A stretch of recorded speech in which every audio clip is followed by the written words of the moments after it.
Bihar news में स्वागत है आपका दोस्तों। मैं हूं फिरदौस गनी और आप देख रहे हैं केडीवी लाइव। दोस्तों आज हो चुका है 5 अक्टूबर 2023। तो आज की पूरे बिहार की टॉप न्यूज लेकर आए हैं आपके लिए। दोस्तों वीडियो शुरू करने से पहले आपको बता दें कि अगर आप नए आए हैं इस चैनल पर तो फिर चैनल को सब्सक्राइब करके बेल आइकन को प्रेस कर दीजिए और साथ ही वीडियो को लाइक कर दीजिए, अपने दोस्तों के साथ शेयर भी कीजिए। तो चलिए शुरू करते हैं आज की पूरे बिहार की टॉप न्यूज। दोस्तों आज बिहार न्यूज की शुरुआत टॉप हेडलाइन के साथ करते हैं। तो बात करते हैं कि पैथोलॉजी रिपोर्ट आ गई है, अब दवा दीजिए, बोले एआईएमआईएम नेता अख्तरुल ईमान। दवा नहीं दिया तो मरीज के साथ होगा धोखा, आबादी बढ़ी है, आरक्षण का दायरा भी बढ़े। जातिगत जनगणना पर प्रधानमंत्री नरेंद्र मोदी का बयान, बोले मेरे लिए गरीब ही सबसे बड़ी आबादी, कांग्रेस हिंदुओं को बांटना चाहती है। दबी जुबान से तेजस्वी की ताजपोशी की बातें, 3 डिप्टी सीएम बनाने की मांग। जाति सर्वेक्षण के एक दिन बाद नीतीश सरकार ने लिया बड़ा फैसला, ईडब्ल्यूएस वर्ग को मिलेगा फायदा। अब जल्द जारी होगी आर्थिक और सामाजिक सर्वेक्षण रिपोर्ट, बोले अशोक चौधरी, हमारा मूल मंत्र न्याय के साथ विकास। 36% अति पिछड़ों के लिए गद्दी छोड़े नीतीश तेजस्वी, जातीय सर्वे की रिपोर्ट पर सुशील मोदी की बड़ी मांग। ओबीसी की पार्टी भी नीतीश कुमार के साथ, कहा आंकड़े गलत नहीं हैं, इस बात के लिए हम हैं साथ। सबसे बड़ी आबादी हिंदुओं की, अपना हक ले लें क्या, पीएम मोदी ने जाति की राजनीति पर कांग्रेस को घेरा, याद दिलाया मनमोहन सिंह का मुस्लिम प्रेम। बिहार में दिन और रात के तापमान में अधिक अंतर से बड़ी एलर्जी की बीमारी, बदलते मौसम में जाने कैसे बरतें सावधानी। डेंगू की मार से कराह रहा बिहार, नए मामलों ने तोड़ा 5 साल का रिकॉर्ड, केंद्रीय स्वास्थ्य मंत्रालय ने जताई चिंता। नए अंदाज में नजर आए धोनी, फैंस के बीच हिट हो सकता है नया हेयर स्टाइल। बिहार में जाति आधारित जनगणना के बाद अब सबसे मजबूत हो जाएंगे तेजस्वी यादव। 2011 की जनगणना में 42,000 ट्रांसजेंडर थे, अब 825 कैसे हो गए, किन्नर नेता का बिहार जातीय गणना पर सवाल। दिल्ली कोटा जाने की टेंशन अब हुई खत्म, अब बिहार में होगी इंजीनियरिंग मेडिकल की मुफ्त कोचिंग। 3 दिनों से रुक रुक कर हो रही है बारिश और नेपाल से निकलने वाली नदियां उफान पर, पश्चिमी चंपारण के कई इलाकों में मंडरा रहा है बाढ़ का खतरा। क्या बीजेपी से डर गए हैं तेजस्वी, कहा भाजपा से लड़िएगा तो होगा एक्शन, साथ रहने पर नहीं होगी कोई समस्या। प्रशांत किशोर ने सिपाही भर्ती परीक्षा रद्द होने पर कसा तंज, कहा बिहार में प्रश्न पत्र लीक हुए बिना नहीं होगी कोई परीक्षा। बिहार के एक किसान का कमाल, गोबर गैस प्लांट से बिजली गैस और खाद करते हैं तैयार।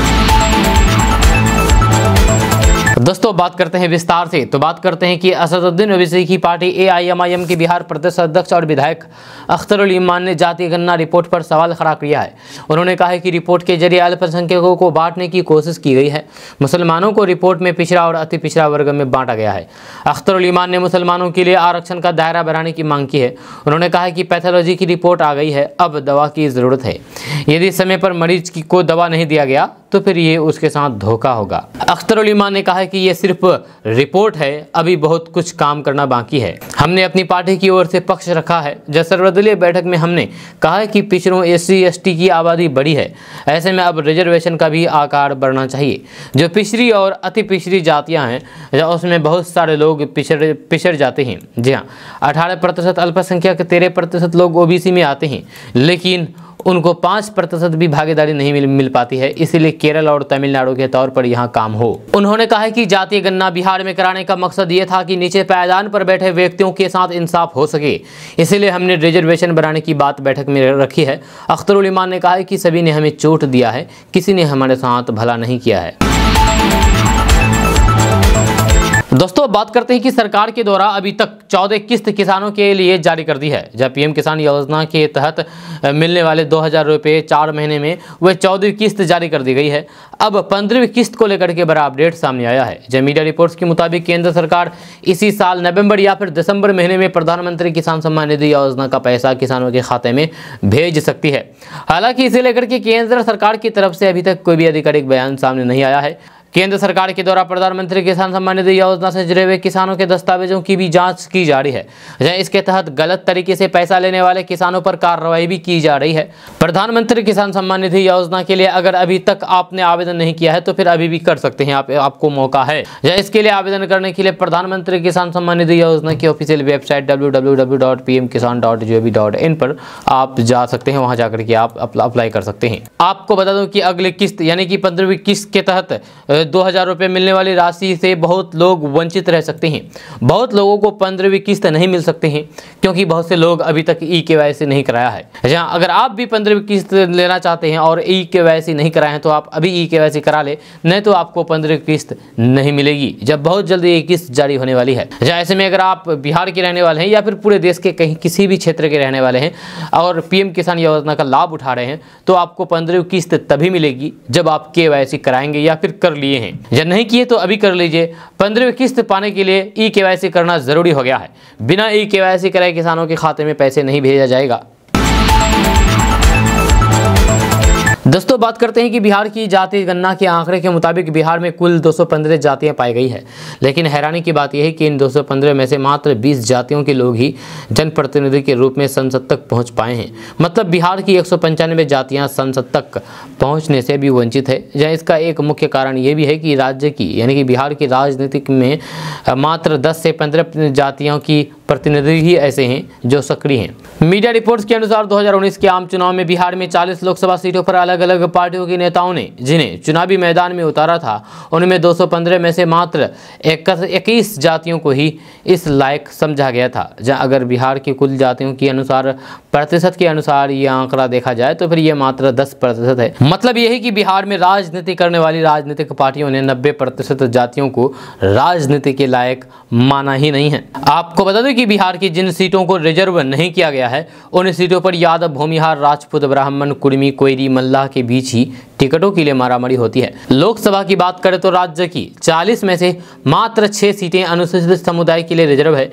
जिन जातियों का संसद तक प्रतिनिधित्व है उनमें से 5 से 6 जातियों का इन सीटों पर अधिकतर होता है, जहां बाकी अन्य 15 जातियों के उम्मीदवारों को मुकाबले से बाहर मान लिया जाता है। राज्य की बात की जाए तो पिछले 75 सालों में से 35 साल से अधिक पिछड़ा अति पिछड़ा वर्ग के नेता सत्ता पर काबिज रहे हैं, जबकि बाकी के सालों में मात्र 2 मुख्यमंत्री स्वर्ण वर्ग से ऐसे हैं जिन्होंने अपना कार्यकाल पूरा किया है। वहीं अल्पसंख्यक समुदाय के प्रतिनिधित्व की बात करें तो मात्र एक बार ऐसा हुआ है जब अल्पसंख्यक समुदाय का नेता मुख्यमंत्री बना है। अब्दुल गफूर एक बार बिहार के मुख्यमंत्री बने थे और उन्होंने 1 साल 283 दिनों तक शासन किया था। तब से लेकर अब तक ना कोई बिहार में उप मुख्यमंत्री बना है मुसलमानों से, ना ही कोई मुख्यमंत्री बना है। तो दोस्तों बात करते हैं कि बिहार में खेती करने वाले छोटे किसानों के लिए अच्छी खबर सामने आ रही है।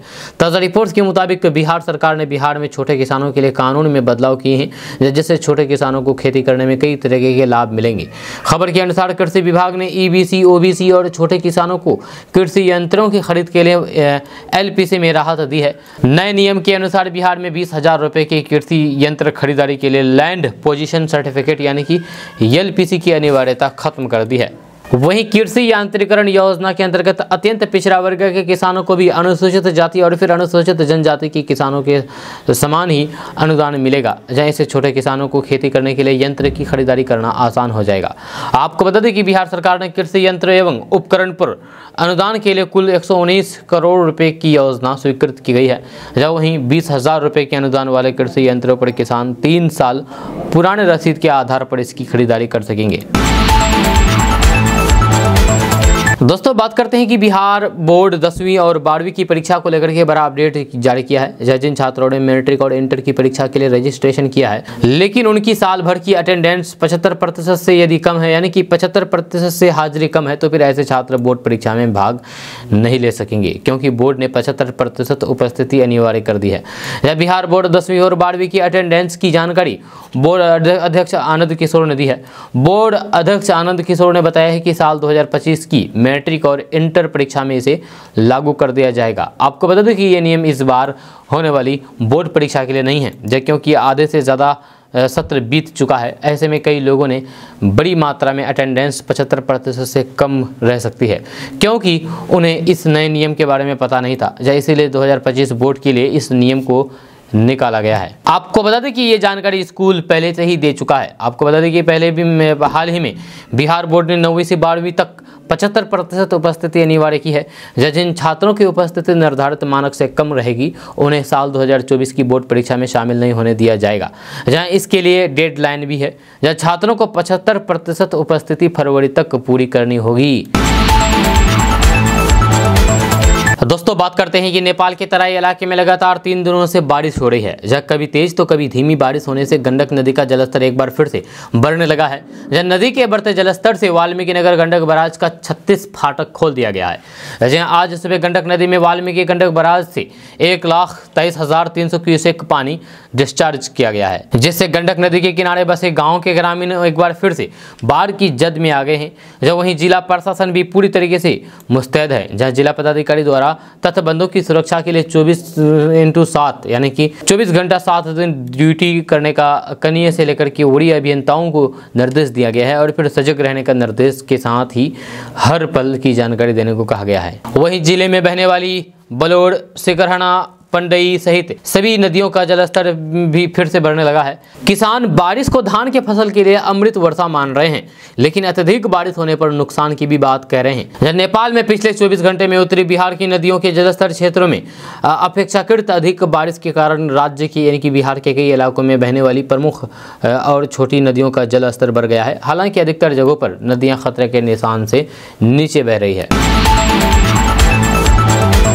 दोस्तों आरजेडी के अध्यक्ष लालू प्रसाद यादव ने कहा है कि जाति गणना के बाद आरक्षण का दायरा बढ़ाया जाएगा। जहां लालू प्रसाद यादव, पूर्व मुख्यमंत्री राबड़ी देवी और उप मुख्यमंत्री तेजस्वी यादव मंगलवार देर रात पटना से दिल्ली रवाना हुए।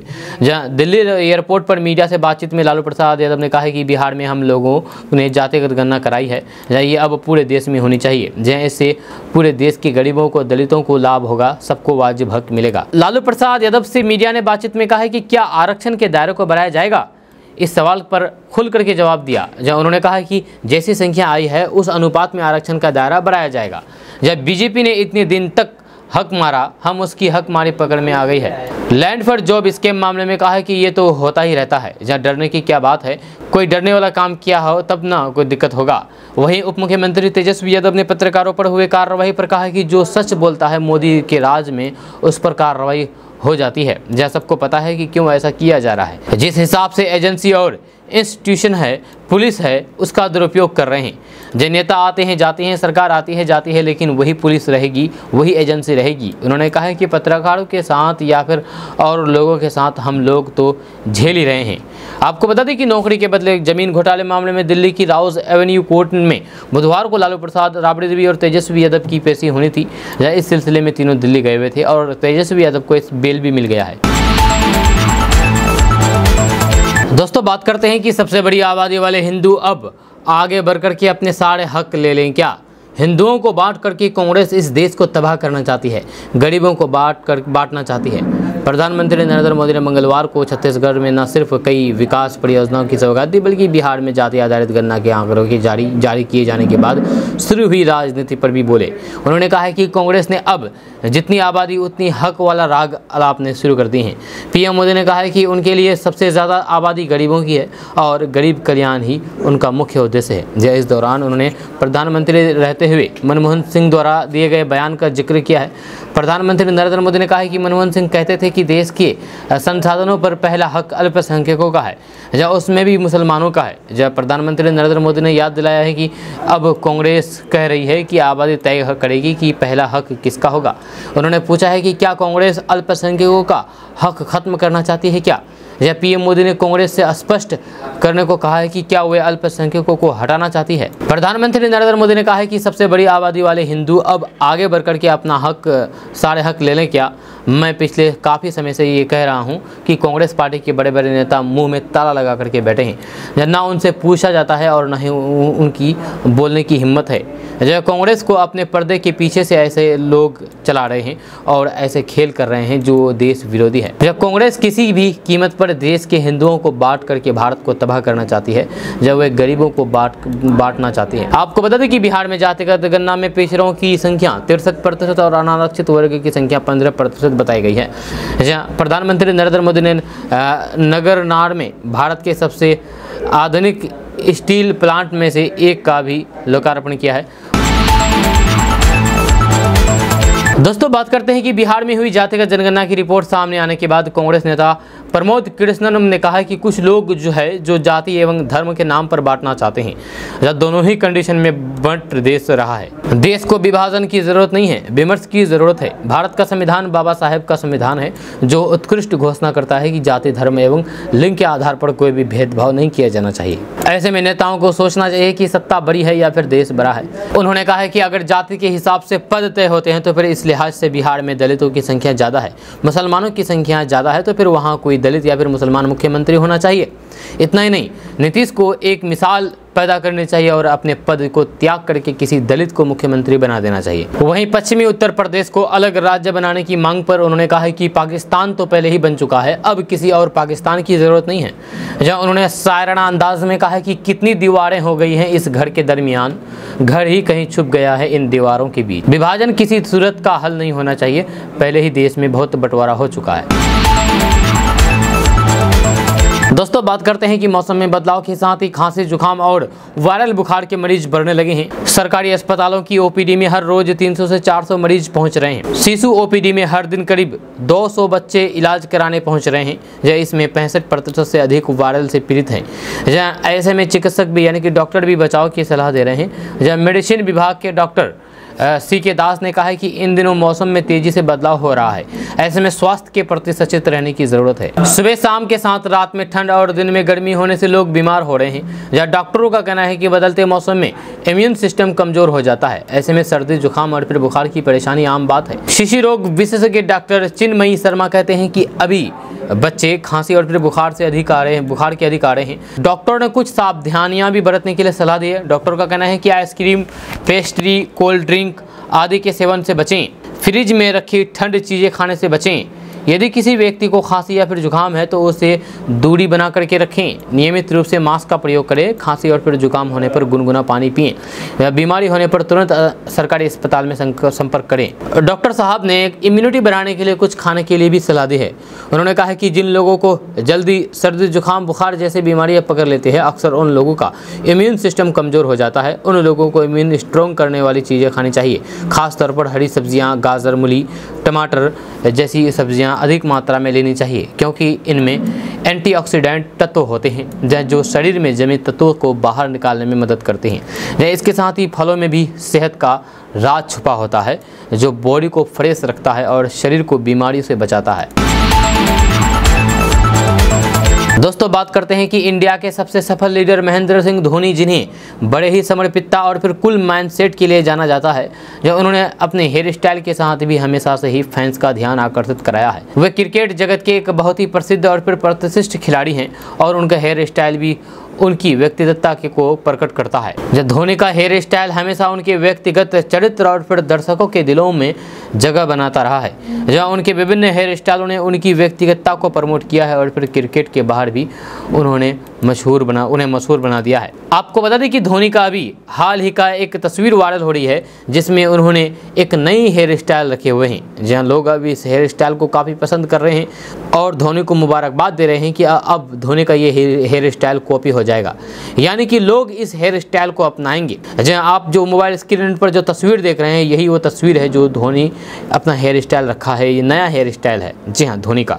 इसमें धोनी काफ़ी हैंडसम और कूल नज़र आ रहे हैं, आप तस्वीर में देख सकते हैं। दोस्तों बात करते हैं कि बिहार के युवा अब दारोगा बनने के लिए तैयार हो जाएं। जहां 1275 पदों पर दारोगा की बहाली आई है। जहां बिहार पुलिस अवर सेवा आयोग यानी कि बीपीएससी ने दारोगा के 1275 पदों पर भर्ती का विज्ञापन जारी कर दिया है। आवेदन की शुरुआत आधिकारिक वेबसाइट bpsc.bih.nic.in पर 5 अक्टूबर 2023 से शुरू हो रही है। जहां अप्लाई करने की अंतिम तिथि 5 नवंबर 2023 है। जहां खाली पड़े पदों में 441 पद अनारक्षित वालों के लिए है।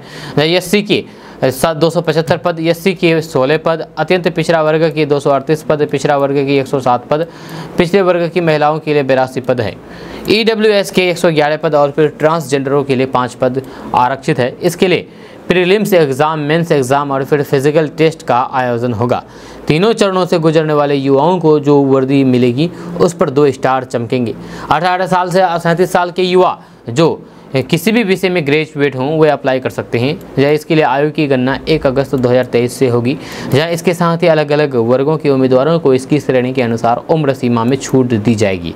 अत्यंत पिछड़ा वर्ग, आर्थिक रूप से कमजोर वर्ग और फिर अनारक्षित वर्ग के पुरुष अभ्यर्थी एवं राज्य के बाहर के अभ्यर्थी, चाहे वह किसी भी वर्ग के महिला पुरुष थर्ड जेंडर हो, 700 रुपये फीस है उनके लिए। अनुसूचित जाति, अनुसूचित जनजाति वर्ग पुरुष महिला की अभ्यर्थियों के थर्ड जेंडर के वर्ग के अभ्यर्थियों के लिए 400 रुपये आवेदन फीस है।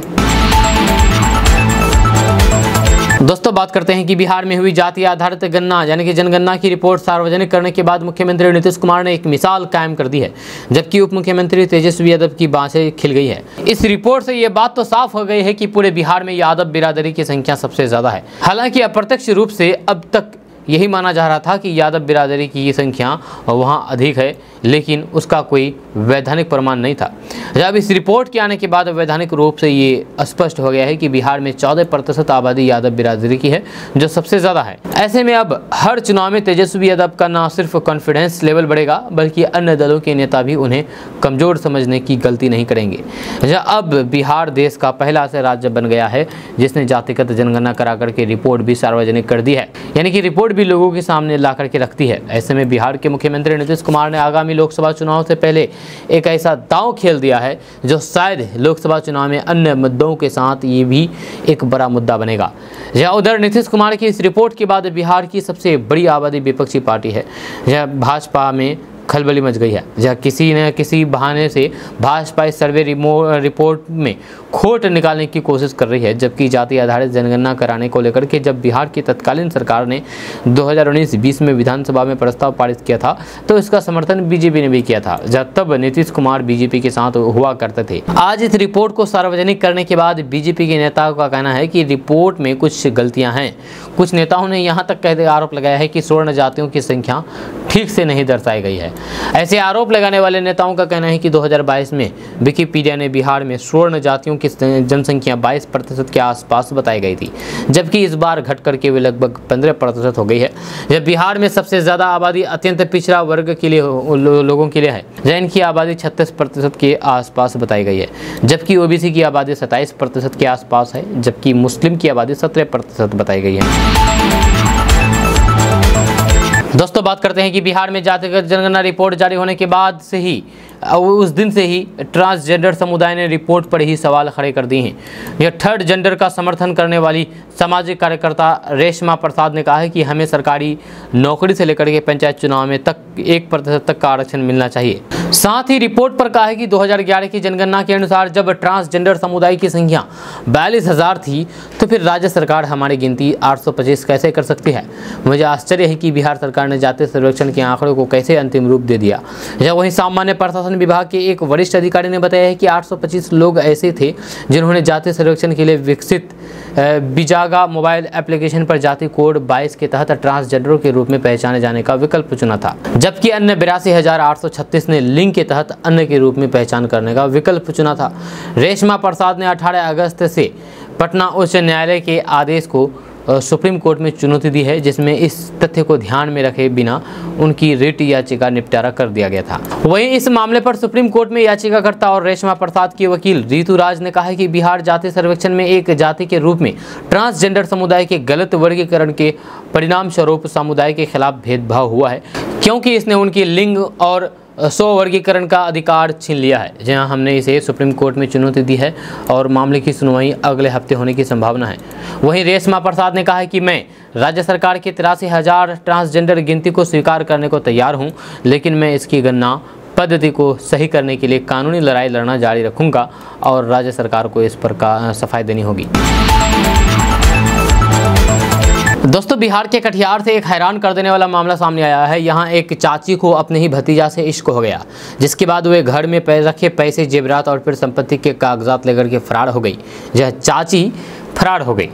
इतना ही नहीं, महिला अपने साथ पति के मोटरसाइकिल की कागजात भी साथ ले गई है। मामला बिहार के कटिहार जिले की पुरनपुरा थाना क्षेत्र के जोनिया गांव का है। दरअसल जोनिया गांव के रहने वाले आफाक आलम थाने पहुंचे थे। थाने में उन्होंने शिकायत की थी कि उनकी बेगम उनके भाई के बेटे के साथ फरार हो गई है, यानी कि भतीजे के साथ में घर में रखे 50,000 रुपये, जमीन के कागजात और जेवर भी लेकर के चली गई है। इतना ही नहीं, उनकी बेगम उनके मोटरसाइकिल के पेपर भी साथ ले गई है। आफाक आलम ने मोटरसाइकिल भी पत्नी के नाम पर ही खरीदी थी। जब बेगम के फरार होने के बाद शहर थाने पहुँच करके पत्नी को ढूंढ करके थाने ला करके गुहार लगा रहा है। बताया जा रहा है कि आफाक आलम की बेगम का उसके भतीजे के साथ प्रेम प्रसंग चल रहा था, जहाँ उसकी भनक आसपास के लोगों को थी, लेकिन महिला का पति इससे बेखबर था। उसे नहीं पता था कि उसकी पत्नी उसके अपने भतीजे मोहम्मद वसीम के साथ इश्क फरमा रही है। आफाक आलम पत्नी को पाने की आस में थाने के लगातार चक्कर लगा रहे हैं। आफाक ने घटना के बारे में बताया है कि उसके ज़्यादातर ज़मीन, बाइक, ग्रुप लोन के रुपए सब उसी के नाम से हैं। वह भतीजे के साथ सब लेकर के फरार हो गई है। उसकी गाँव और रिश्तेदार में तलाश की, लेकिन वे नहीं मिली। जहाँ आफाक आलम ने कहा है कि वे चाहते हैं कि उसकी पत्नी वापस आ जाए, या साथ ही भतीजे को कड़ी से कड़ी सजा मिले। दोस्तों, असदुद्दीन ओवैसी की पार्टी भी नीतीश कुमार के साथ है। जहां आपको बता दूं कि जैसे कि आपको पता है कि बिहार में जातिगत जनगणना के आंकड़े जारी कर दिए हैं, लेकिन असदुद्दीन ओवैसी की पार्टी एआईएमआईएम के बिहार के नेता अख्तरुल ईमान मुख्यमंत्री नीतीश कुमार के साथ खड़े हैं।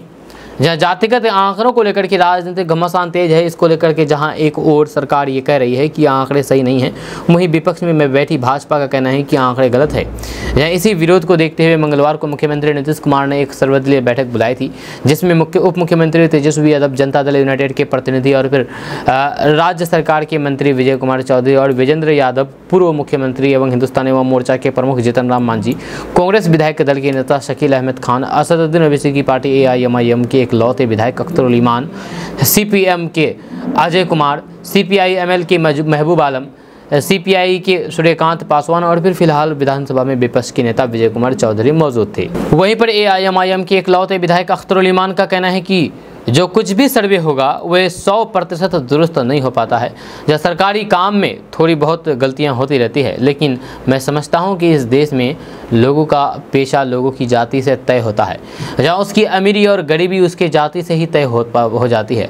जहां आज जो आंकड़े जारी किए गए हैं वे सीधे तौर पर ये बताते हैं कि किसकी कितनी आबादी है। आंकड़ों के हिसाब से पिछड़ों की आबादी 63% हो गई है, इसलिए अब आरक्षण में उनका आकार बढ़ना चाहिए। जहाँ इन 75 से 76 सालों में भी रिजर्वेशन के बाद भी SC/ST की सीट खाली रह जाती है नौकरियों में।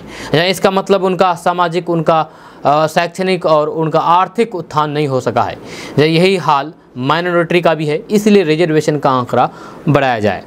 एआईएमआईएम के इकलौते विधायक अख्तरुल ईमान का कहना है कि हमारी पार्टी का साफ स्टैंड है, जिसे मैंने बता दिया है। हालांकि इस सिलसिले में मुख्यमंत्री और फिर उप मुख्यमंत्री ने कोई भी बयान नहीं दिया है, लेकिन एआईएमआईएम का स्टैंड है कि चूँकि आपने सब कुछ कराया है तो फिर पैथोलॉजिकल रिपोर्ट इसलिए है कि बीमार लोगों को दवा दी जाए। पैथोलॉजिकल रिपोर्ट आ गई है और दवा ना दी जाए तो फिर मैं समझता हूं कि मरीज के साथ धोखा होगा। इसीलिए अगर समय मांग रहे हैं तो फिर अच्छी बात है, लेकिन आने वाले दिनों में हमारी पार्टी की मांग है कि देश के पिछड़ों की मांग है कि अति पिछड़ों की मांग है कि आबादी बड़ी है, तो फिर आरक्षण का आकार भी बढ़ना चाहिए और साथ ही जिस कम्युनिटी की जितनी आबादी है OBC में उनका आरक्षण में दायरा बढ़ना चाहिए। दोस्तों, बात करेंगे कि बिहार सरकार ने जाति आधारित गणना की रिपोर्ट सोमवार को सार्वजनिक कर दिया है। यह रिपोर्ट के अनुसार सबसे अधिक संख्या अति पिछड़ी जाति का बताया गया है, जो 36.01% है, जबकि दूसरे नंबर पर पिछड़ी जाति 27.12%, अनुसूचित जाति 19.65%, अनुसूचित जनजाति 1.68% और सामान्य वर्ग के 15.52% है। अब सवाल उठ रहा है कि अति पिछड़ी जाति की संख्या बिहार में सबसे अधिक है और सोमवार को उप मुख्यमंत्री मुख्यमंत्री तेजस्वी यादव ने कहा था कि बिहार सरकार का ये सराहनीय कदम है कि जिनकी जितनी संख्या होगी उतनी उसकी हिस्सेदारी होगी। अब ऐसे में किसे फायदा और फिर किसे नुकसान होगा, ये सबसे बड़ा सवाल है। 2024 का लोकसभा चुनाव नजदीक है और फिर ऐसे में जातिगत जनगणना की रिपोर्ट जारी करके महागठबंधन सरकार काफी खुश दिख रही है, क्योंकि उनके हिसाब से उन्हें फायदा मिल सकता है। जाति पिछड़ा और फिर पिछड़ा वर्ग मिलकर के 63% से अधिक है, तो फिर क्या बीजेपी को नुकसान उठाना पड़ सकता है? इस पर राजनीतिक विशेषज्ञ संतोष कुमार ने बताया है कि निश्चित तौर पर अगर बीजेपी इस रिपोर्ट का विरोध करती है तो फिर महागठबंधन को इसका फायदा होगा, लेकिन अति पिछड़े समाज के लोग जो अभी तक उन्हें पूरी तरीके से ऊपर नहीं उठाया है, न ही राजनीतिक तौर पर सामाजिक तौर पर आगे हुए हैं, वे अपने हक की बात कर सकते हैं और फिर उसके लिए जो आगे आएंगे उन्हें फ़ायदा होगा। संतोष कुमार ने कहा है कि ये कहना गलत होगा कि पूरी तरीके से बीजेपी को नुकसान ही होगा, लेकिन जिस तरीके से बीजेपी का स्टैंड रहा है और अगर वह अब भी उसी स्टैंड पर चलती है तो फिर बीजेपी को ज़्यादा नुकसान हो सकता है।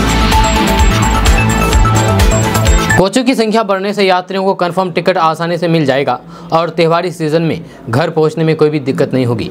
जिन ट्रेनों में अतिरिक्त कोच लगाने का फैसला किया गया है वह दिल्ली, पंजाब, राजस्थान, उत्तर प्रदेश, पश्चिम बंगाल, गुजरात और मध्य प्रदेश में राज्य में आने वाली है। जहाँ नॉर्थ ईस्ट रेलवे ने डिब्बों की संख्या बढ़ाने का फैसला किया है। ट्रेनों में अतिरिक्त जनरल, स्लीपर और फिर एसी कोच लगाने का फैसला किया गया है। दोस्तों, बिहार सरकार द्वारा जारी किए गए जातिवार जनगणना के मामले ने अब पूरे देश की सियासत एक बार फिर से गर्मा दी है। विपक्षी दलों की ओर से अन्य राज्यों की भी ऐसी ही जनगणना की मांग की जा रही है और केंद्र की भाजपा सरकार को घेरने की कोशिश की जा रही है। अब देश के पीएम नरेंद्र मोदी ने भी पहली बार बिना नाम लिए जातिगत जनगणना पर बयान दिया है और विपक्षी दलों पर निशाना साधा है। पीएम मोदी ने छत्तीसगढ़ में एक सभा को संबोधित करते हुए जातिगत जनगणना पर इशारों में बयान दिया है। दोस्तों, बात करते हैं कि जातिगत सर्वे रिपोर्ट सार्वजनिक होने के बाद से ही बिहार की सियासत में हलचल है, जहां आबादी के अनुरूप आरक्षण और फिर जिसकी जितनी भागीदारी उसकी उतनी हिस्सेदारी की बात हो रही है। इस बीच विभिन्न जातियों के नेता अपनी अपनी जातियों को प्रतिनिधित्व देने की मांग कर रहे हैं। जातीय सर्वे के आंकड़े पर गौर करें तो बिहार में यादवों की संख्या 14% से अधिक है। यादव जाति से डिप्टी सीएम तेजस्वी यादव है और फिर उन्हें 17.70% हिस्सेदारी वाले मुस्लिम समुदाय का भी पूरा समर्थन होने का दावा किया जाता है।